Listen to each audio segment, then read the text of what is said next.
आज जो हुआ हाई कोर्ट में, आपकी क्या उस पर प्रतिक्रिया है? जी देखिए, एक फ़ैसला शायद कल भी आया था सुप्रीम कोर्ट का, जिसमें कि सुप्रीम कोर्ट ने कहा था कि मूवी को रिलीज़ होने दीजिए और जनता डिसाइड करें कि क्या होना चाहिए। पर ठीक है, अब जो कुछ हुआ है, पर ये नहीं होना चाहिए था, क्योंकि ये जो रिट है जो मूवी के अगेंस्ट लगी है, वो शायद 3 या 4 दिन पहले ही लगी थी ना, शायद यही कुछ रहा होगा।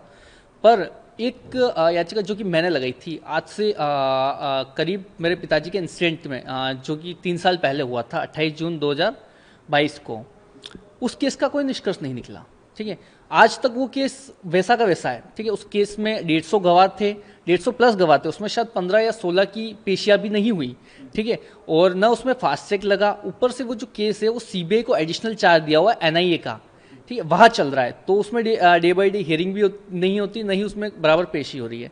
ठीक है, और वही 3 साल से किसी केस में अपराधियों को सज़ा नहीं मिली, वीडियो सबूत वगैरह सब कुछ होने के बावजूद।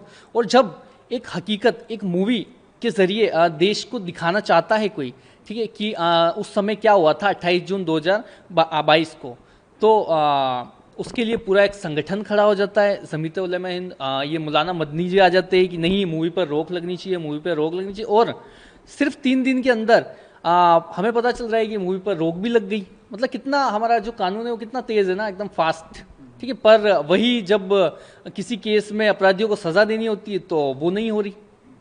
बहुत मतलब गंभीरता से सोचने वाली बात है। जी, सुप्रीम कोर्ट जा रहे हैं, अमित जी ने बोला है, तो आप क्या उम्मीद करते हैं? जी बिल्कुल, अब हाई कोर्ट में जिस तरीके से लिया है कि इसको, और जो प्रोड्यूसर सर है उन्होंने बोला है कि इसको सुप्रीम कोर्ट में भी ले जाएंगे और देखते हैं क्या होगा आगे।